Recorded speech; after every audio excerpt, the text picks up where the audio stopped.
Sacred Symbols, a PlayStation podcast, is brought to you by, well, you. If you want to learn how to support our show, go to patreon.com/laststandmedia.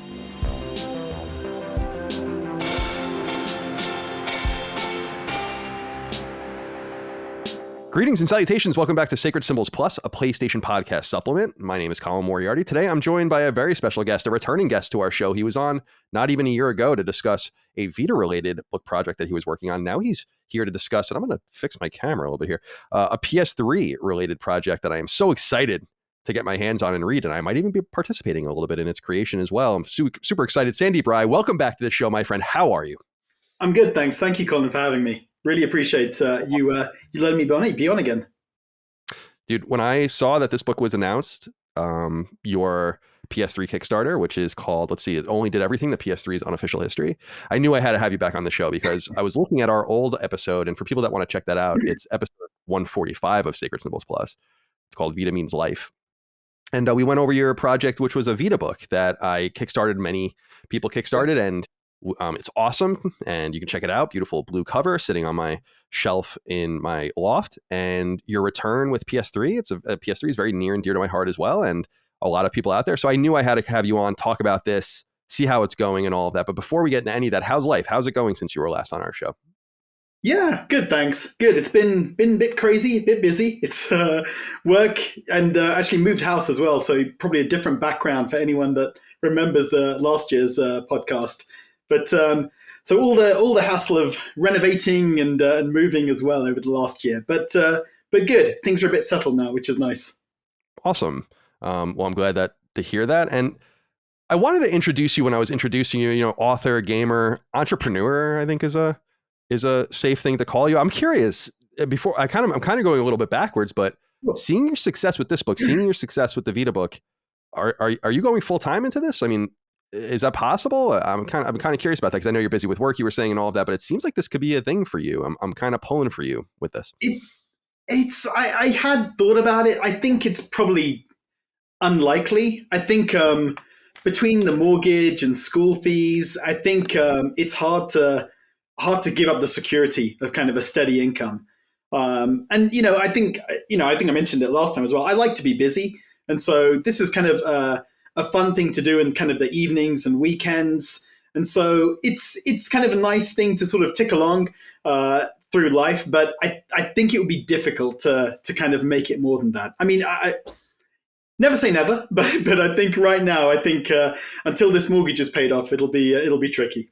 Yeah, fair enough. I want to see you unleashed in a permanent way because I would love to see what you can do with really focusing your time on this collaboration and compilation and writing and all this stuff you're doing, publishing.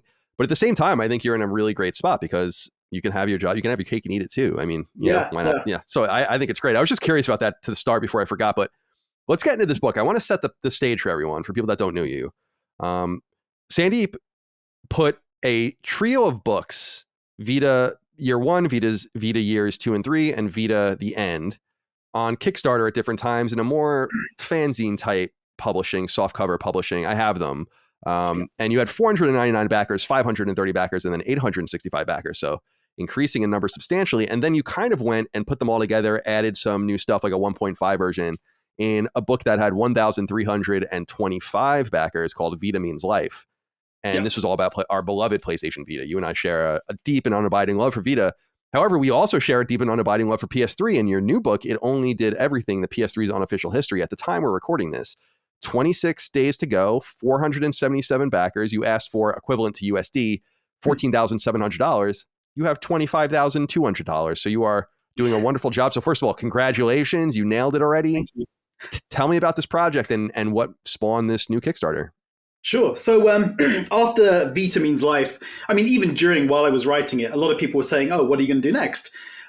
Originally, I was thinking about the PSP. So maybe do a similar book, just kind of a big hardcover book on the PSP. I kind of decided during Vita Means Life, I didn't want to do the small books. I thought it felt much better having kind of a complete history in one place rather than kind of splitting it over kind of multiple books. And so I was thinking about the PSP at first. And I was planning out what the chapters would be, what happened to the life of the PSP, and I wasn't feeling it. and I kind of just started thinking about the other consoles, and for me, the PS4 felt a little bit boring because it's just they did well and they kept doing well. There wasn't those bumps in the road. But PS3 was the one that I felt had the really interesting story. All the things that kind of went wrong with it in the beginning, and kind of how they clawed back success. All the interesting things they did over its life, like Home, like PlayStation Move, and then the intense competition from the 360 and the Wii as well. It just felt like a really interesting story of a console, and probably out of all of PlayStation's consoles, probably one of the more interesting histories to tell in terms of what happened to the life of the PS3 compared to the other consoles, because it was the first time that Sony were kind of on the ropes and losing money and just not doing well, not selling, and then they came back from that, which just felt like a kind of a great story to cover. No, I totally agree. The PS3 is interesting to me for multiple reasons. That's definitely a huge reason. Is there's something special about the comeback, about coming out a year later, a year delayed, as I reported at IGN. It was supposed to come out in 2005 and came out in 2006. It was getting clobbered by Xbox 360, and the generation goes on and it ends up outselling it by a couple million units, which is just incredible.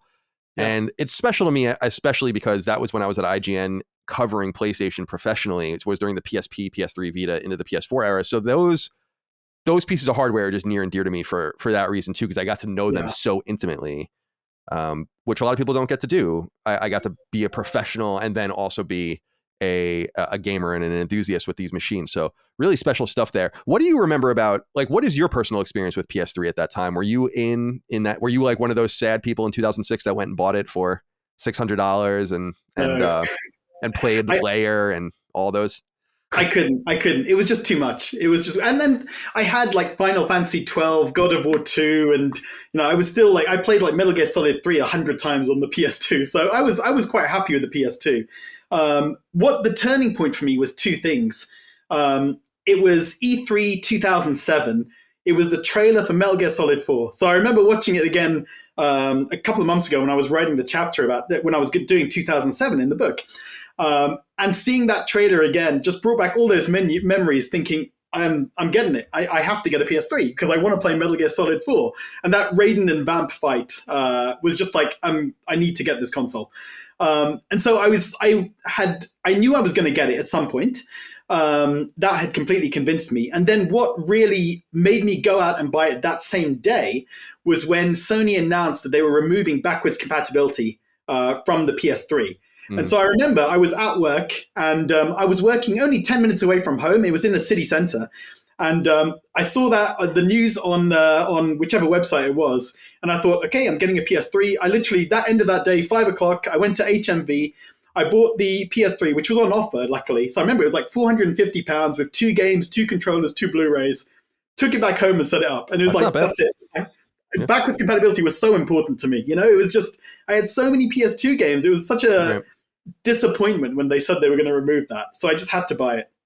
Yeah, they started, for people that don't remember, they started nipping and tucking PS3 really quickly. Like, it was selling badly, so they removed USB ports. They removed like things that they would have to license, like Linux support. They got rid of backwards compatibility so they can remove stuff with the Emotion Engine and all of that from the PS2 from the motherboard. And it was they kept doing things like that over and over again. And PS3 had all sorts of weird things that it could do, like it could print. Which I always loved. You can print from it. It was just such a strange device, and they started nipping and tucking that. So that's exactly what Sandeep is referring to, and I remember that too.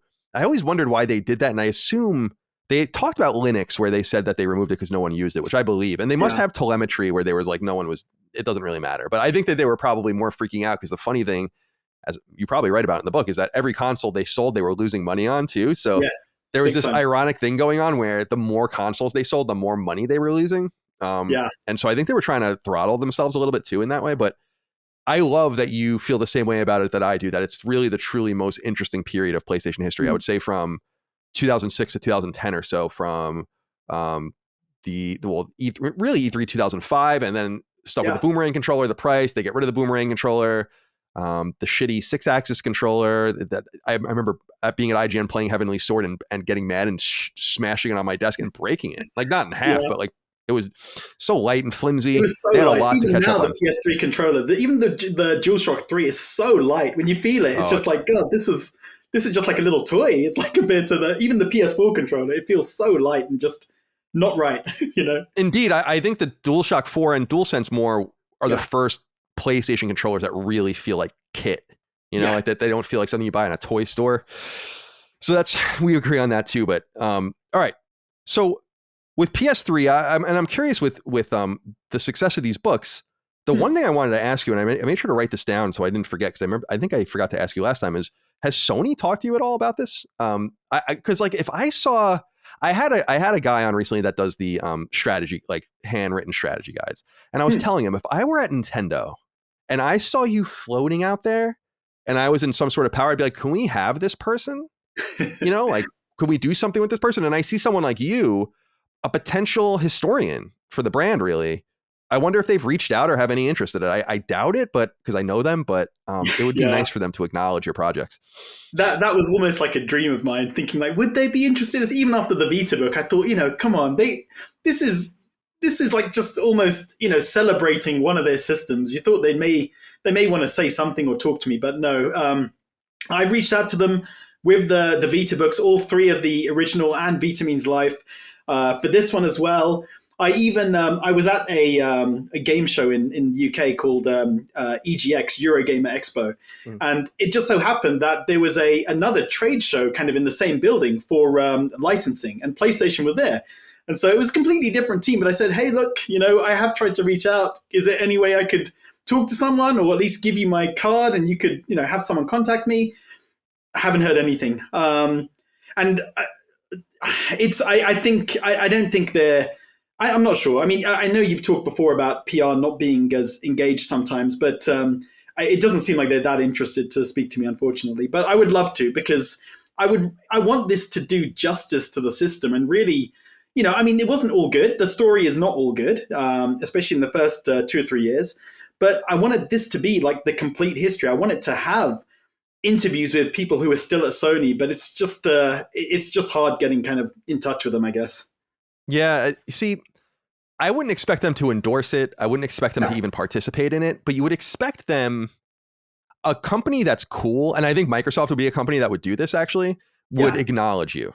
They would send you a console, they would send you a loot crate of shit, thank you, handwritten letter from someone. Sony's too cool for school, but a company, like I guarantee you, if you were doing this for Xbox, they would acknowledge you completely. They would probably acknowledge you on Xbox Wire. They would send you something, Yeah. So that Xbox documentary they did last year was really good. That 6-parter, like the history of kind of their consoles, and it really just kind of showed how much they kind of cared about their history and being honest about the things that went wrong as well. But yeah, it's a shame. It's a shame. I would love to speak to Sony about these things. I agree with you, by the way, about Xbox. I think that they seem to understand things better than everyone right now, in my opinion. Not so much with the subscription stuff, which I know people are really contentious with my opinions on that, but just generally speaking about game preservation, quality of life, usability, all these things, all these little things. And so I'm frustrated to hear that, although I haven't talked to PlayStation PR in like 4 years, so I don't know where they're even at these days.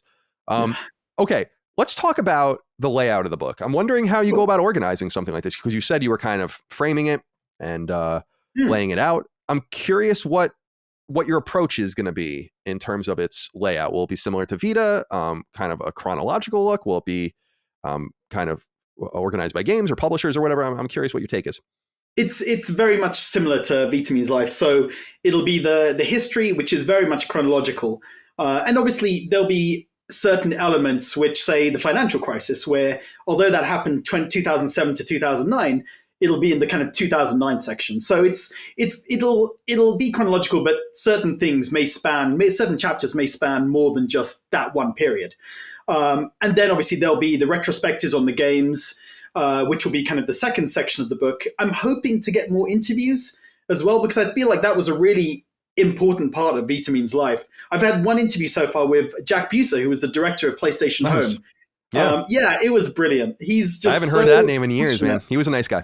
Yeah, Jack really Buser. Nice guy, and really just had great stories about kind of the development, and just it sounded like a really fun place to work on PlayStation Home. It was a really great interview, but I'm hoping to get more. I think what helped with Vita Means Life was that Sony kind of got rid of every team, all the first party teams that worked on Vita games. And so then all the people I spoke to were no longer at Sony, and they were happy to talk to me. But I think with PS3, you've still got a lot of people who are still at Sony, where I think it's a bit trickier. I'm not getting as much sort of responses from those guys. But I'm hoping with the success of the Kickstarter, that may kind of help encourage people to want to speak to me. Yeah, I hope so. Because I agree, that adds really interesting texture. They have so many interesting stories that they'll tell you on background or off the record. And it's cool to be able to get those things on the record. I would love to know more about the delay of PS3, especially because I got Naughty Dog to tell me about that or talk to me about that in the initiative for the Common Engine stuff when they talked about their problems with Toshiba and all that. That's stuff I wrote on IGN a long time ago, but I really want to know more about that because I can't believe they were going to launch it in 2005. Like, what did it look like? We were going to get that Boomerang controller for sure. Oh, so strange. So the way I see the organization, and I wonder if you agree, is like kind of a pre-release thing, the canary in the coal mine, the launch of the console, those early games, so like Resistance, Motorstorm, Warhawk, Lair, Heavenly Sword, all that shit. And then I see PS3 Slim. I'm wondering if you identify Slim as the revolution for PlayStation 3, because I do as well. I asked you earlier when you bought a PS3. I didn't buy a PS3 until 2009. Because I was so poor when I worked at IGN in those early years. I was like, there's no way I'm paying. It got down to $400 for a fat PS3. Then we had it on good authority behind the scenes that a new one was coming. So, and it was going to be $299.99. So I waited, and I remember buying my PS3 Slim. That was the first time I bought one. And it seemed like Uncharted 2, Killzone 2, PS3 Slim, Infamous and a few others are what really helped bolster it. Did you, in your findings and in your research and writing, do you feel the same? Exactly. And actually, it's funny because I'm doing the 2009 chapters right now. And so actually one thing about this book is there's a lot of numbers in. I hope that doesn't put people off, but I feel like the sales numbers, the revenue, the losses, those are all really important for kind of framing the success of the console and how Sony was doing in general, not just with the PlayStation division. But it was interesting because 2009 was looking at all the data, Xbox and 360 and the Wii both had lower sales in 2009 than 2008, whereas PS3 was the only one that actually increased in sales. And it was the Slim coming out and then being $300. It was finally at a price that was competitive because Xbox had already dropped their price in 2008 to $200. So they were less than the Wii. And so they were doing really well for a while. But that was the turning point, really. That's when finally Sony seemed to be doing well. And it was really interesting as well because I'm reading all these articles, especially like from analysts and stuff, and they're saying, and you know what's happened as well. So it's kind of like I'm reading it and thinking, I know you're wrong here. So there were articles in 2008 where analysts were saying Sony's done. The PS3 is peaked. It's not going to do any better now because they had a rough kind of end to the year. And it's like that point was when suddenly it shifted, where they even 2009 they weren't doing amazing at the beginning of the year, but it really picked up at the end. They really kind of shot then onwards. And with Uncharted 2 as well, because every holiday before that, Xbox had something, or Nintendo had Super Mario Galaxy in 2007. They had something that kind of made the PS3 look worse. Whereas here you had Uncharted 2, and suddenly it's like, okay, that's it. They've got the game of the year. This is the console to get now. Yeah, well said. I feel like, 2009, so memorable. Yeah. So many memorable games.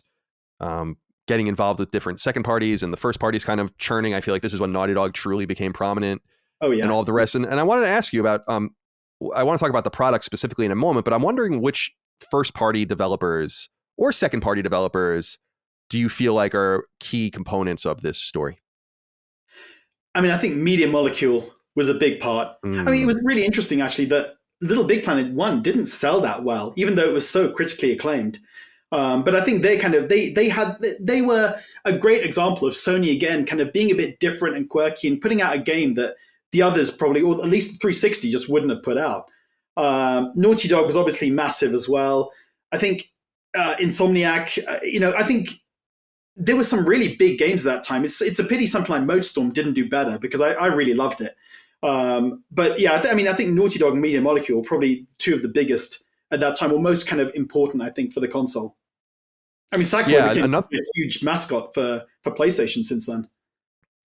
Yeah, I was going to say, I'm sorry to interrupt you, Sandeep. I was going to say with me, is there a more mismanaged first party studio than Media Molecule at this point? Can you believe that the last game they truly released, because Tearaway was a spinoff of a small team in there. So I really don't count that. I think it's cool, but they made Little Big Planet 2 came out more than 10 years ago. Yeah. And every time there is an event or like some sort of state of play, I want to see that pink logo so bad because I'm like, you need them right now. I think I'm playing God of War Ragnarok right now.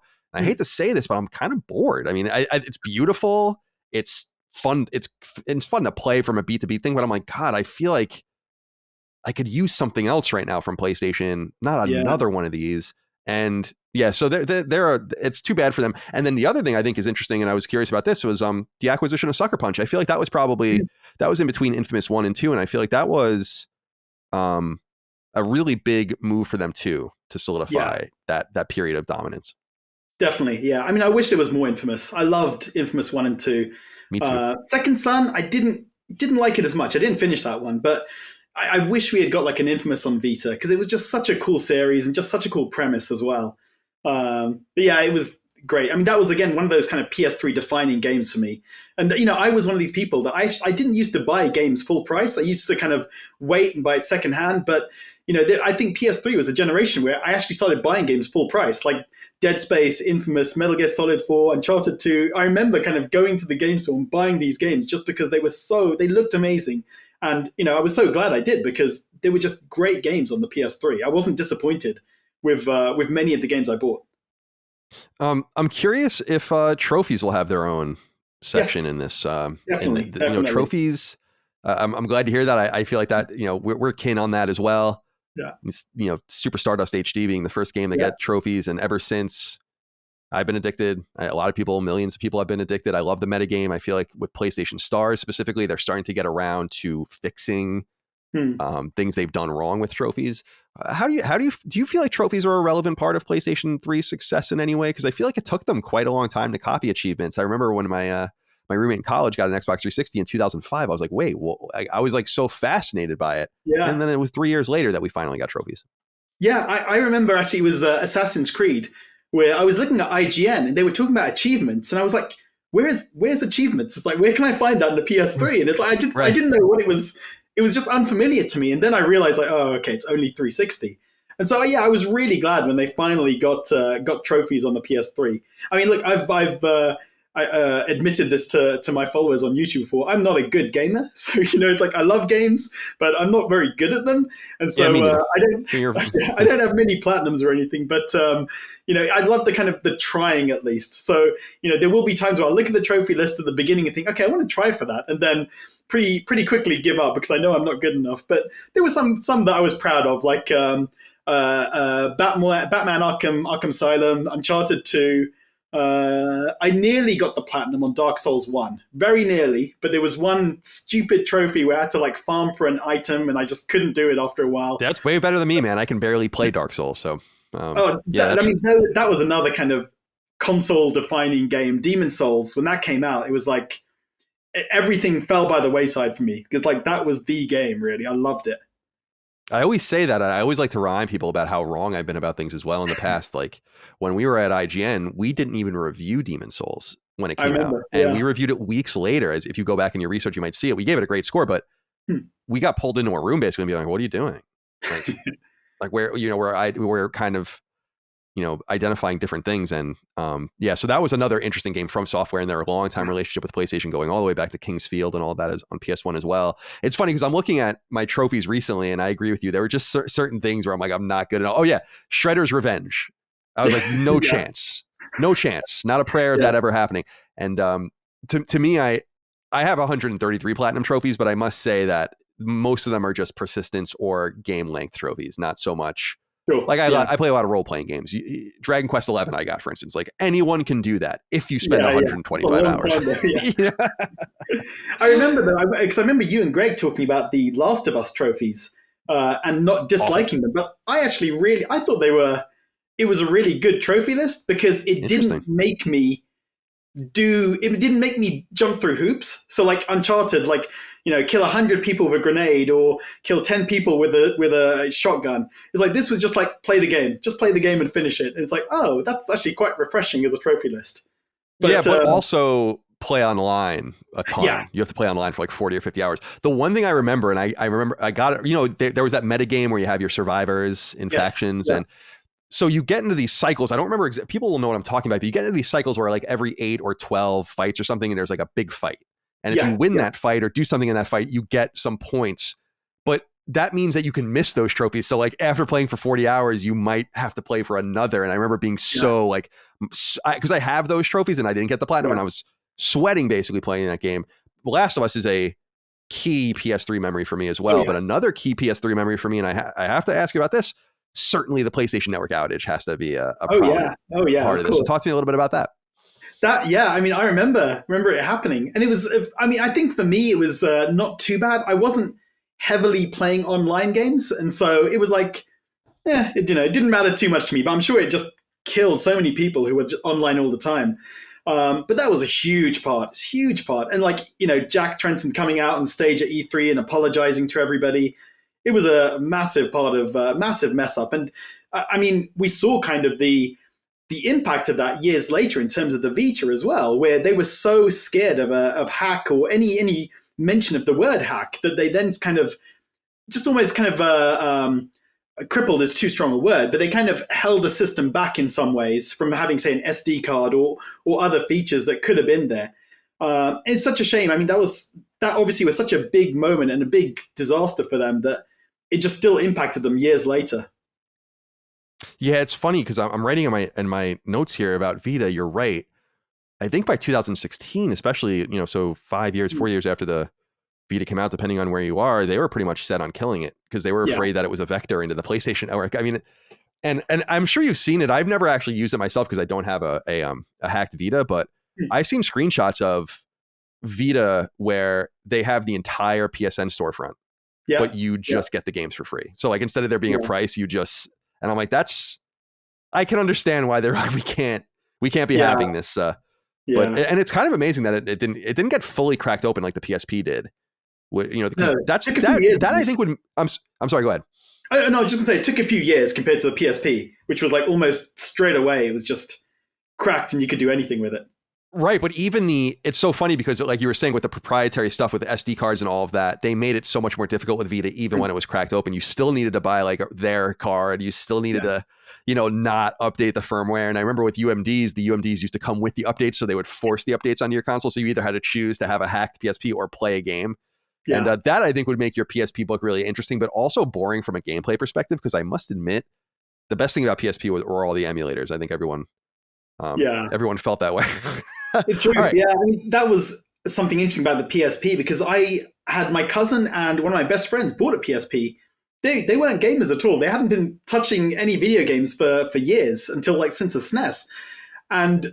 But somehow, the PSP kind of won them over, and the idea that they could just hack it. And I remember my friend, I think you had to have a UMD in the PSP in order to run the hack.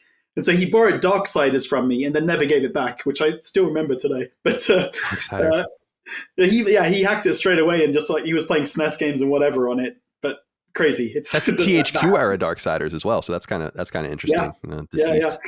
Deceased in their current form.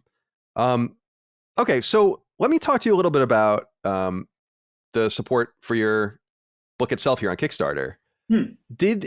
And I guess this kind of goes in, you didn't hear from Sony, but I was kind of surprised. Did you hear from any publishers? Because I would be interested if I were a boutique publisher of books. I feel like funding your next book would have been the wise thing to do. Did you get any offers like that? Did you know you wanted to go on Kickstarter? Did you think about selling it a la carte? Or is this the best? Because I feel like you can kind of use Kickstarter as a promotional vehicle and a way to fund it. So that's kind of a double-edged sword in a good way. So talk to me a little bit about that. So I did try with Vita Means Life to get it into a couple of websites. It just seemed like it was falling through and, people were very non-committal. And then the logistics of it was just not working. But I think, again, I want to try again and talk to a few more companies and see if they'd be interested in stocking this once it's done. And maybe also Vita Means Life. I mean, I know from so me and my wife started the business like about 12 years ago, which didn't do too well, but it was a very interesting learning opportunity because when we spoke to some shops that were potentially that we'd want to stock the product, they were saying, we wouldn't stock you because you've only got one SKU, and it's not worth creating kind of a relationship with you just for one product. We want kind of someone who's got lots of things to sell. I'm hoping kind of with this as well, it kind of encourages some of these retailers that maybe they do want to do business with me or work with me since since there will be more products. But I think it's also about timing, because with Vita Means Life, if I had a deal with someone around, say, January, February time, and because I did my printing around April time, then that's the time I could do it and kind of print in bulk, and it would have worked out price-wise.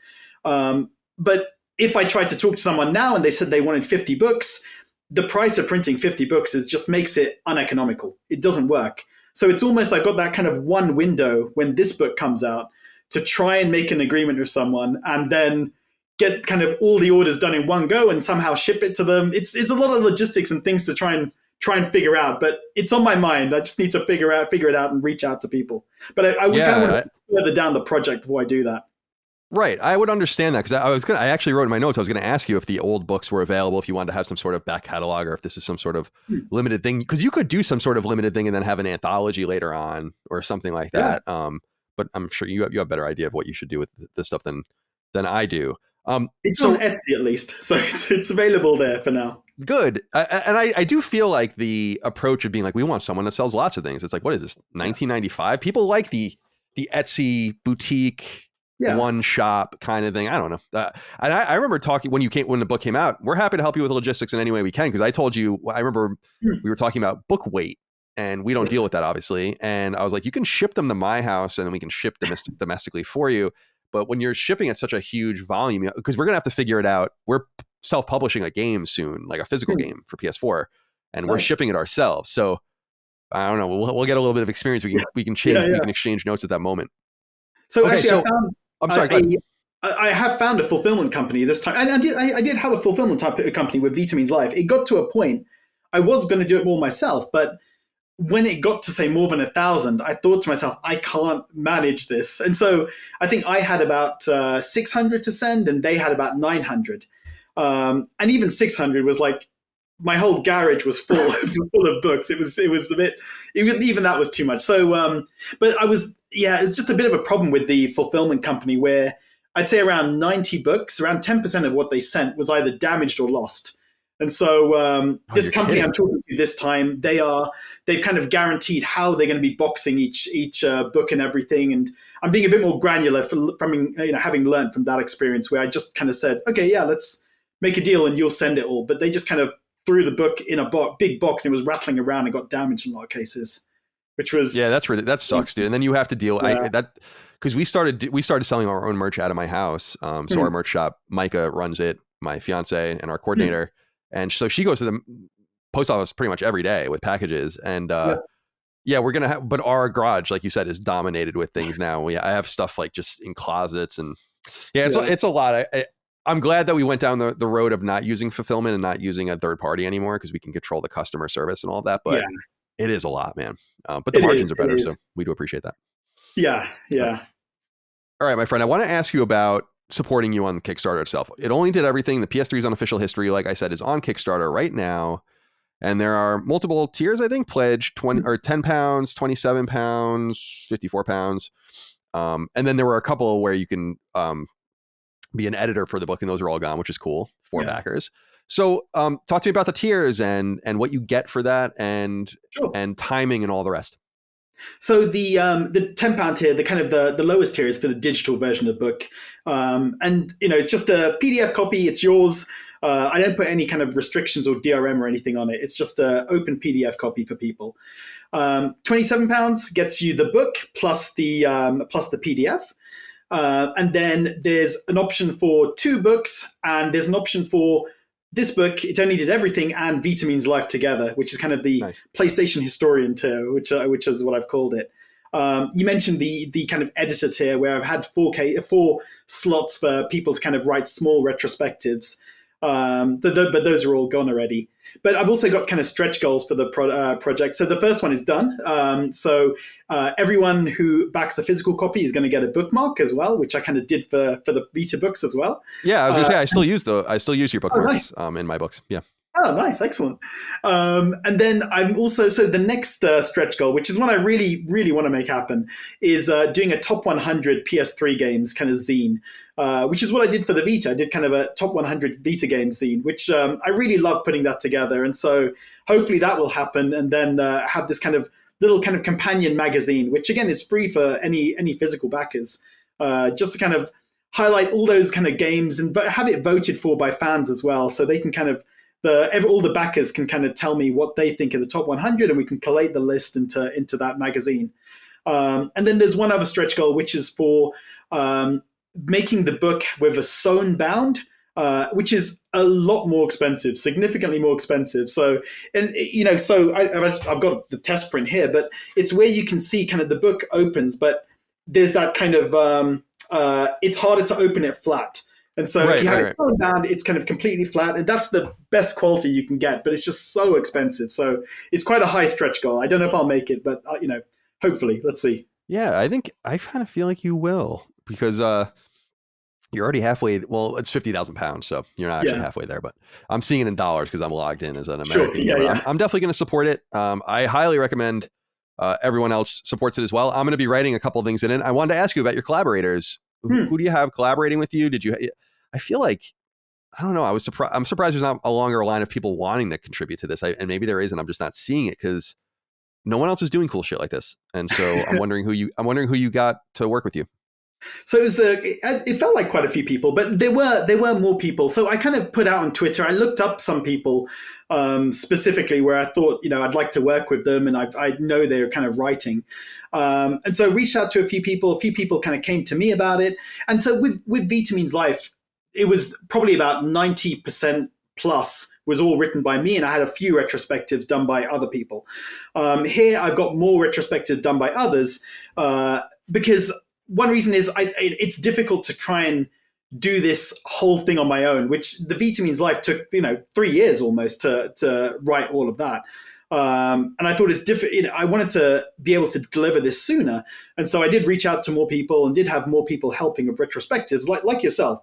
Because, for me, I didn't play Fallout 3 or New Vegas. I wasn't a fan of Fallout 4. And so when I was thinking about the retrospectives, the idea of playing Fallout 3 in New Vegas, and they're probably good, but, the 50-hour games that I would have to play to write the retrospectives are kind of like, I thought, I just can't do this. It's kind of giving me anxiety just thinking about it, having to do that. And so I reached out to you, and it was amazing that you said yes. That's thrilling because you love those games, so especially New Vegas. So that's awesome.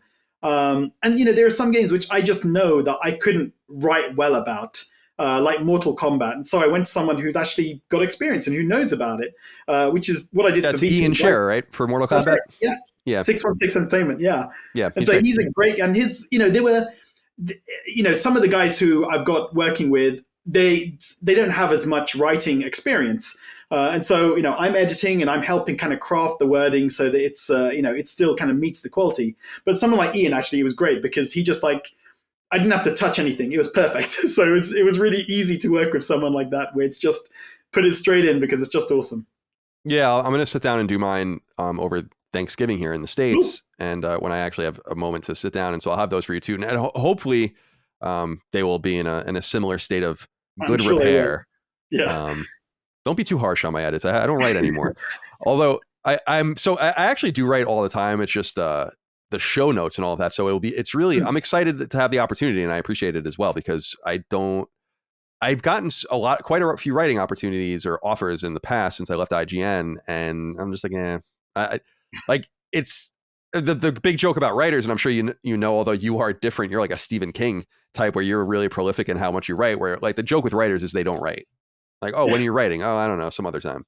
And that's how I am with my writing. So I actually really am envious and jealous of your energy and your creativity, because I put it all into Last Stand, I guess, and into Lilymo, and then I have nothing left. And I really want to congratulate you, because I just think this is cool shit, man. Like, I'm disappointed that I'm not seeing interviews and pushing this more, because hard work is like anathema to in content creation with video games. People like doing let's plays and streams, and I'm not saying these aren't difficult. It's just that you sit down and you do them, like doing research, sitting down and writing something, putting something into hardcover and perpetuity. It's not a piece of ephemera. I think you should be congratulated for that. So I hope that more people give you a chance to talk about this book. And I was wondering, have you gotten to do any, like Push Square, VGC, any of these guys interested in talking to you? Or They haven't. I saw Time Extension, which is a website kind of related to Push Square. They did an article on the book, but no, I haven't had much kind of contact. I saw actually, who was it? So last year for Vita Means Life, I had a interview with, I can't remember who it was. I can't remember. I don't want to say a website and then get it be wrong. But I reached out to the guy and said, hey, I've got this book out. And he said, oh, no. He said the Vita is more, has that cult following, but the PS3 doesn't. And so he said that, so apologies, we wouldn't be able to interview. It's like, oh, that's a shame. But okay, But I haven't felt that as much attention. But I think Vita did have that kind of cult following, and all the news of it kind of, its slow demise. I think it was always kind of in the background in kind of media websites. So that probably had more attention than the PS3. But I mean, it's still got another like 25 days to the Kickstarter or so. So hopefully we'll see. You're gonna be golden, dude. I really do think you're gonna be golden. And I'm gonna reach out after we're done talking. I'm gonna reach out to Sammy at Push Square, the guy who runs Push Square, because I just feel like, it's pretty obvious. I would love that. Yeah, I'm totally gonna do that. And I'm going to definitely do that for you. And I'll reach out to VGC too, because I'm close to them. Although I don't know if that it seems maybe a little too promotional for their shtick, but sure. I don't know. I feel like it would be good to get this stuff out there for you, or help you too. And I wanted to ask you about your other content with Too Old for Gaming. Are you still doing that as well? And I know this is kind of all in the same ecosystem, but that's kind of more your YouTube persona, right? And your writing persona, I guess, in some way. So talk to me about that. Are you still doing that as well? Not as much, to be honest. I think this is taking up all my time, to be honest. So, it's like I would love to do more videos, and I actually recorded one on Saturday, but I just haven't put it out yet. It's just time. It's this is, there is not a single moment where I couldn't be doing something, if you know what I mean. So, I could always be kind of planning the next set of chapters, or I could be writing, because I've got like the chapters all planned out right now for 2009, 2010. I've already like kind of started writing, I think done 4 of them. But it's always something to be doing. And it just kind of, especially now, knowing that people have put their money behind me, it's like, this is the focus. I got to deliver because people have like put that faith in me. And so the YouTube channel has fallen by the wayside a little bit. But I also had kind of this other project, or kind of this other activity on the side where I was making these Vita manuals and PS4 and PS5 manuals. And so again, that's kind of slowed down a bit as well. But it's just time. It's just time. I've actually, you mentioned at the beginning about kind of going full time. I had these like about 4 or 5 ideas I noted down that aren't massive time sinks, but all of them are things I'd like to do eventually. But it's again, just time. I think I'm going to focus on this first. As an entrepreneur, your energy is really contagious, I have to say. Like, it makes me want to. It makes me want to get off my ass and do more things instead of being a little more complacent than I have been. I wanted to ask you, actually, these are kind of a hodgepodge of things that I wanted to ask, so they're not necessarily in any order, but have you encountered any legal issues with your books? I'm wondering, like, what are the rules? I don't know. Like, do you have to put like PlayStation with a copyright after it or something? Or can you not use the logo or what? Because when we named sacred symbols, which is a term that they've used, I was surprised that they didn't trademark it. So I did.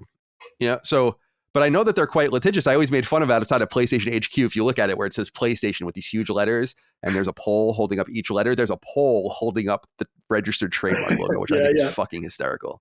So talk to me a little bit. Any like legal obstacles, or like, did you kind of sort this out with a legal mind to make sure everything was good?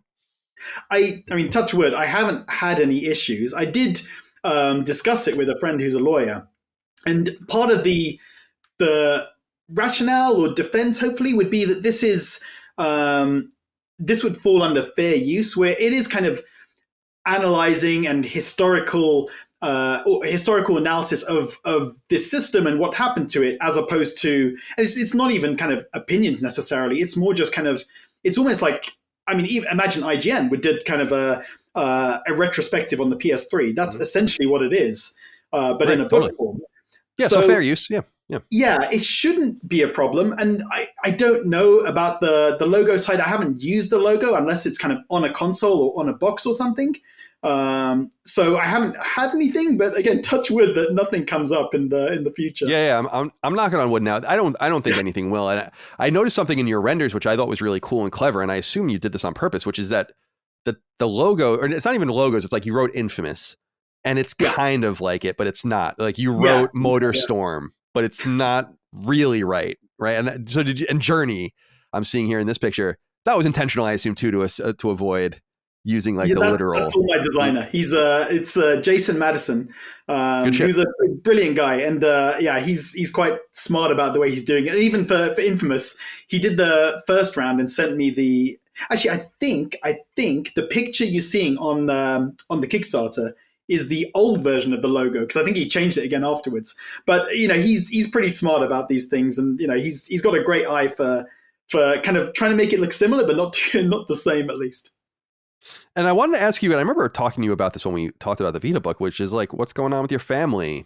I remember them being very supportive and into it, right? And you're just proving like they must be impressed. I mean, this is growing, this is becoming a bigger thing. So what's their barometer these days on your tasks?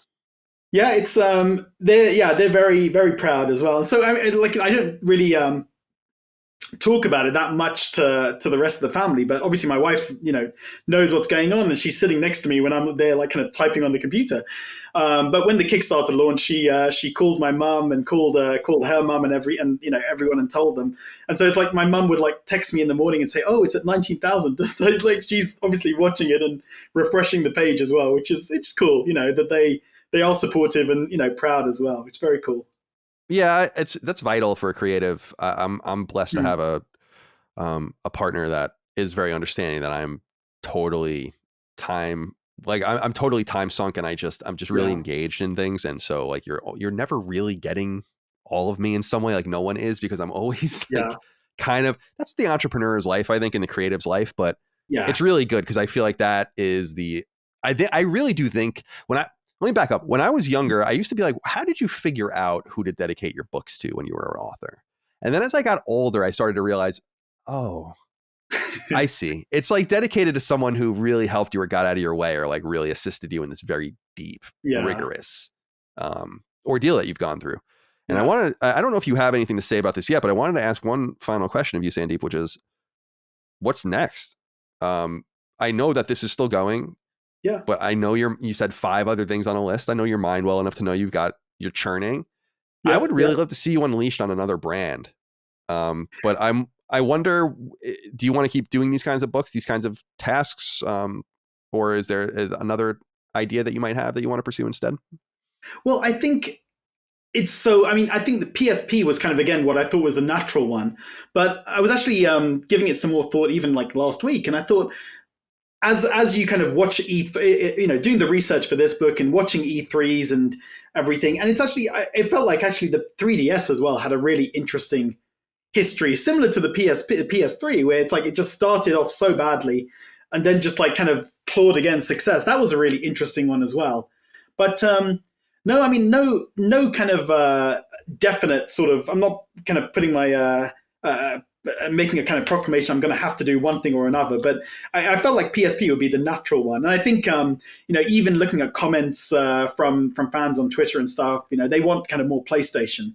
But I'll just have to see kind of how I feel, I guess, once this is all done.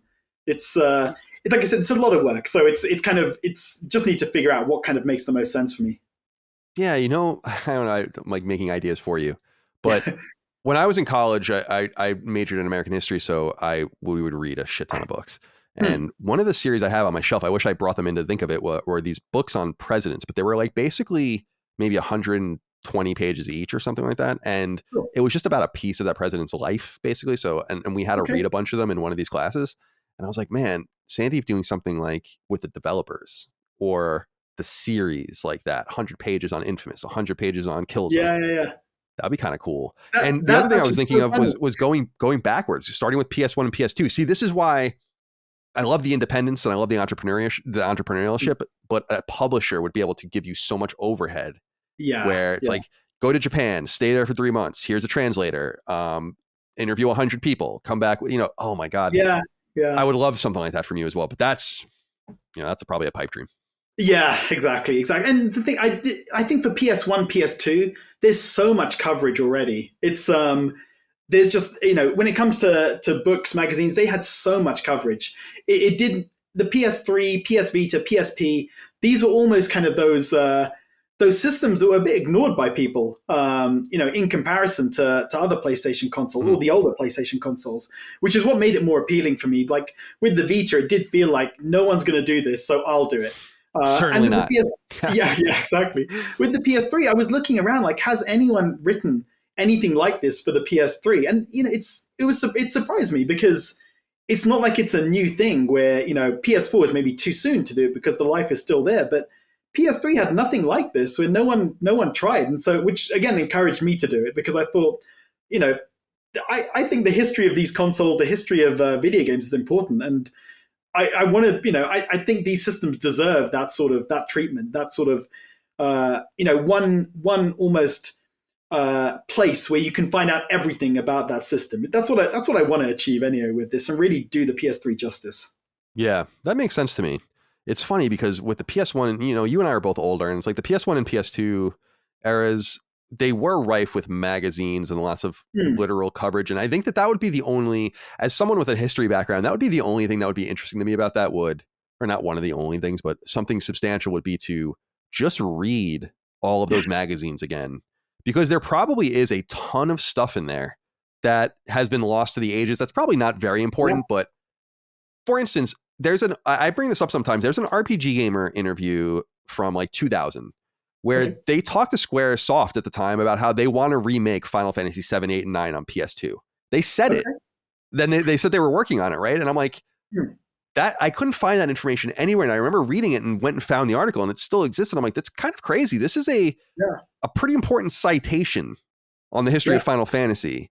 And I feel like many of those citations are sitting in the liner notes of PSM from 1998 and EGM from 1993 and behind the scenes stuff at all these different shows. And I don't know, man. So you and I are definitely on the same wavelength where I feel like we both want to know these answers, but I'm way too lazy to do that shit.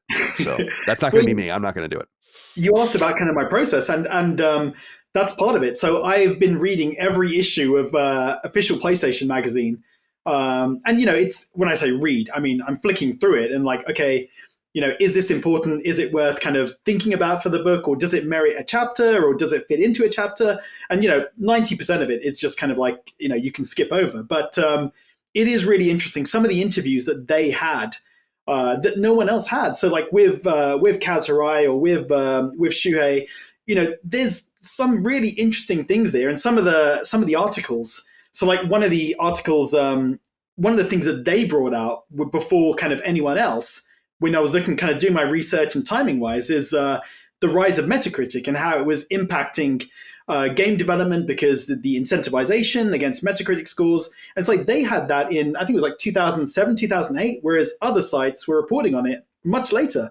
And so it's like there was so much interesting things for, to come out of those magazines as well. But it's a great resource for learning about it. But it was also, it's again, just this kind of all the different sources I have.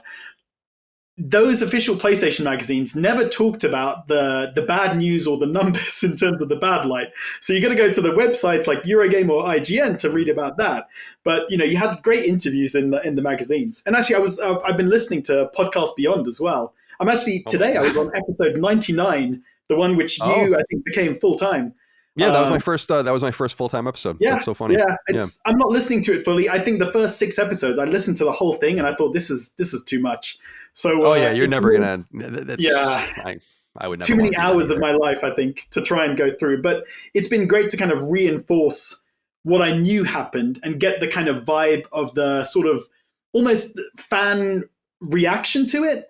So like, we're, E3 of 2009, then listening to podcasts beyond and saying, okay, so that's good kind of input in terms of what the reaction was to it. So it's been good kind of, there's lots of sources. It's been really fascinating going back and looking at all this. I could probably talk about this for a long time, but I won't bore you. No, you're not boring me at all. I feel like I've said in the past that in some way PS3 is my favorite generation because as a PlayStation fan, because I was born in '84 and I grew up with NES and SNES, and I was a huge Nintendo fanboy until, and I had a PS1, PS2, PS3, all those things, but I was just always Nintendo first until, and I played my JRPGs and all that shit on PS1 and PS2. And then the PS3 era is when I really got captured for the first time, both professionally and personally by PlayStation in this way where Nintendo was totally losing me with Wii. And there was this other really appealing part of the industry that I was only exploring as not a passerby because I had many PlayStation games, but I was like kind of agnostic or becoming more agnostic, moving away from Nintendo. And then Sony kind of captured me as if I was an asteroid going by a planet and just kind of capturing in its orbit. And I contend that it was the most fun I ever had as a PlayStation fan, because it really did feel like it was everyone against us in some way. Agreed. I remember there were, and I don't know if do you remember there was like a joke website in the UK called something like PlayStation Resistance. And they sold these famous shirts that said like in the Resistance text that said like 2006 to 2006 on it, like with a tombstone and all this shit. And And we were kind of convincing ourselves. There are some gems in there, like Heavenly Sword, I think is dope, and a few others. But man, Factor 5 gave us Layer. That shit sucked. You had like Haze. You had all these games that were horrible or bad, and we're just hanging on. Folklore. Yeah. Eye of Judgment. I didn't like Resistance 1. I was not a fan of it. No, I think Resistance 1 in hindsight is not very good. Yeah. Which I think is part of the reason why they just haven't really released it again, because I think they know that Resistance 2 and 3 were awesome. Yeah. But yeah, so I just feel like PS4, I think, undid a lot of that because it was very successful all the way across the board. They just destroyed everybody. And there wasn't that us versus them mentality anymore. And there wasn't this scrappiness anymore. And I don't feel like they've ever gotten close to those E3s, except for with the PSX stuff that they did for a couple of years.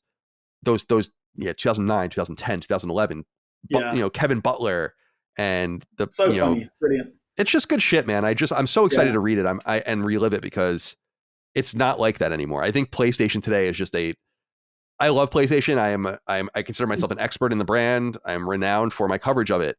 And I feel like it is a very boring and sterile company. I don't think the games are that way. I think Horizon Forbidden West was dope. Love the second party games like Ghostwire and there's Returnal is awesome. I'm not saying that. Just the company, the announcements, you said it, the vibe. It is totally sour and fucked. And I think that's why we got situations like The Last of Us Part 2. And I think that's why we got situations, people trying to ruin and spoil things. It's just different. Back then, it was fun. And so I can't wait to recapture that with your book. No, I completely agree. And there was that first 2 years where they were so arrogant. Ken Kutaragi, I mean, his interviews were famously arrogant, and then you could see the change. Kind of 2008, it seemed more subdued because they knew they were losing. Then 2009, it just became more fun. Like they were just kind of embracing things that went wrong, like the leaks of the PSP Go and stuff. And it just became fun. Like Kevin Butler and everything. It did feel like PlayStation got its fans. They understood us, and it's like they were almost kind of like it did, like you said, it was kind of that us against the world almost for PlayStation. I just feel very nostalgic and just really love that period as well. Yeah, I feel like I don't even know that Sony first party had a true identity until the PS3 came out. Like until the PS3 really even existed for a few years. Because you think back, you have Polyphony or Polys back in the day, but Polyphony there, and a few of the studios that are gone now, like Studio Japan, Cambridge, Liverpool, all these in their versions, but nothing. Like, what was PS1's vibe? I don't think PS1's vibe was first party games at all. I don't even think that at all. I think the vibe is Crash Bandicoot. I think the vibe is Spyro. So that's Universal. I think the vibe is, maybe a little Gran Turismo. So that's first party. And then you go to PS2 and I don't think the vibe is first party at all, with the exception of God of War Yeah. And a select few others like the Getaway and shit like that. I don't think that there's any defining games on PS2 from first party compared to the second. It was the PS3 that made Yeah. people PlayStation fans, not fans of I guess what they realize is like, we're getting these games from studios we like, and they're getting them over and over again. We're getting Uncharted, then we're getting Infamous, we're getting Killzone, we're getting Resistance, which is second party at the time. And I think that it just made us fans. I think that that's where PlayStation fandom starts in some way as a brand for me. And I think for the brand generally, I just think historically speaking, who cared? I don't think anyone even understood who was making a lot of these games back in the day. And I think it kind of lined up with the audience getting older as well. And I mean, it's the same with you and me. Obviously, we were a lot younger when the PS1 came out. And so it didn't almost register as much like, oh, the company that makes the games or the big people who are behind it. But I think as the audience gets older and understands games and game making as well, that kind of, it came at the right time almost for the PS3. And I think it's also the fact that all the third party games went to 360. It's 360 that, Microsoft stole Grand Theft Auto, Devil May Cry, Final Fantasy. They took all those games that were previously like synonymous with PlayStation. And so those first party games were just so important suddenly, and just mattered so much. And, we cared about them. And luckily they were good. If they hadn't been good, then I don't know where the PS3 would be right now. But somehow Sony kind of pulled out kind of the right games to sort of make up for the fact that everything went multi-platform. Yeah, they did a great job during that era. I mean, I'm really excited to read your story about it, and I hope people go support it on Kickstarter. It's called "It Only Did Everything the PS3's Unofficial History." Check it out, support it if you will. And Sandeep, I appreciate you taking the time to be on the show. No, thank you. I really appreciate it. Great talking to you. Love kind of revisiting the memories of the PS3. Definitely. When the book is ready to go or closer to launch, we'll have you back on, and we'll talk about it in further detail and get into the nitty gritty. But in the meantime, good luck with the rest of the campaign. Be well this holiday season, and thank you all out there for your love, kindness, and support of all things Sacred Symbols and Last Stand. We couldn't do without you. We'll see you next time for more. Until then, goodbye. Sacred Symbols, a PlayStation podcast, is a product and trademark of Last Stand Media and Collins Last Stand LLC, and is proudly recorded in the USA. The show is conceived by, is written by, and is directed by me, Colin Moriarty. My co-hosts are Chris Raygun Maldonado and Dustin Furman. The show is produced by executive producer Dustin Furman. It's edited by associate producer Ben Smith. All of Last Stand's theme music is by my best friend, Ramon Narvaez. As you know, all of Last Stand's shows, including Sacred Symbols, are fan-funded on Patreon at patreon.com/laststandmedia. The following names are at the producer level on Patreon, our highest tier, and we're grateful for your thoughtful and kind contributions to our independent endeavor. Thank you.